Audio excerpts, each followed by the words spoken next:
saya Feni Afriani. Kali ini saya akan menjelaskan sedikit tentang latar belakang perlunya BK di sekolah. Ada 4 aspek yang melatar belakangi perlunya bimbingan dan konseling.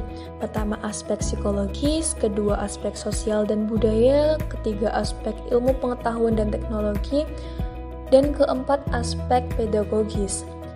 Dalam latar belakang psikologis, siswa dipandang sebagai subjek didik, di mana dalam proses pembelajaran terjadi perubahan tingkah laku yang kerap kali menimbulkan beberapa masalah. Masalah pertama adalah masalah perkembangan individu.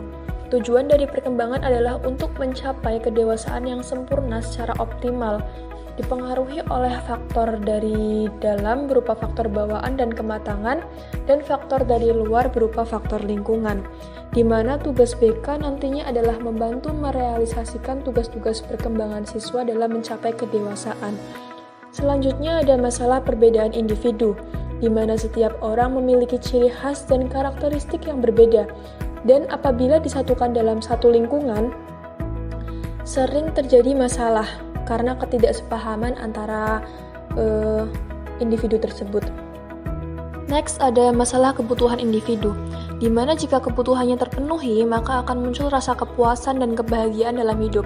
Tetapi, jika kebutuhannya tidak terpenuhi, akan menimbulkan rasa kecewa, sedih, bahkan bisa membuat masalah yang akan merugikan dirinya dan lingkungannya.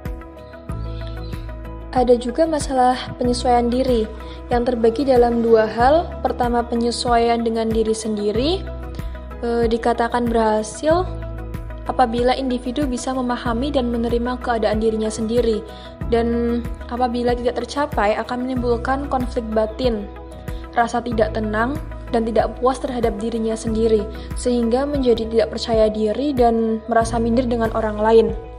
Yang kedua, ada penyesuaian dengan lingkungannya. Dikatakan berhasil apabila individu dapat menerima pendapat orang lain dan bisa menilai orang lain secara objektif. Apabila tidak tercapai, maka akan menimbulkan rasa tidak aman, mungkin juga akan mengisolasikan diri, bahkan bisa membuat masalah yang dapat merugikan orang lain.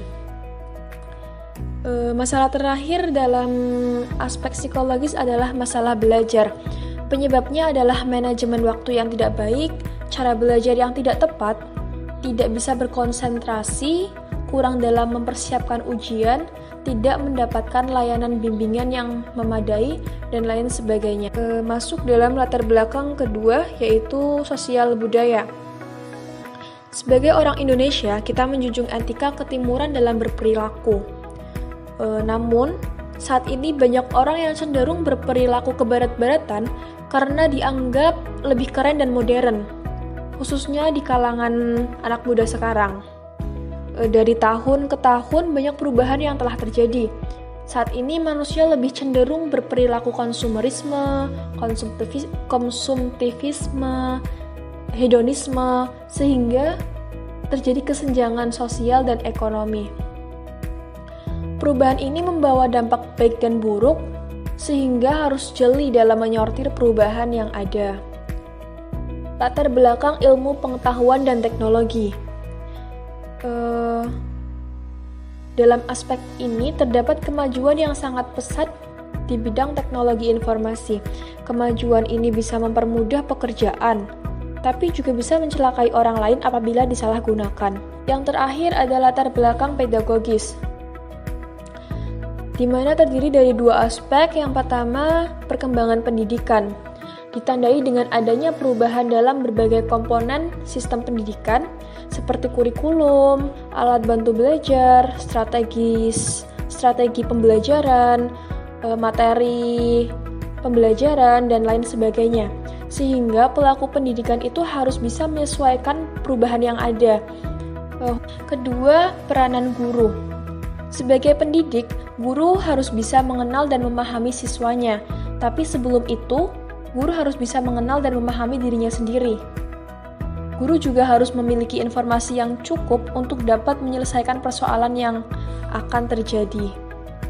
Selesai sudah penjelasan singkat saya terkait latar belakang BK di sekolah, dan dapat disimpulkan bahwa BK sangat penting peranannya di sekolah untuk memberikan layanan bimbingan dan membantu siswa menyelesaikan masalah yang ada.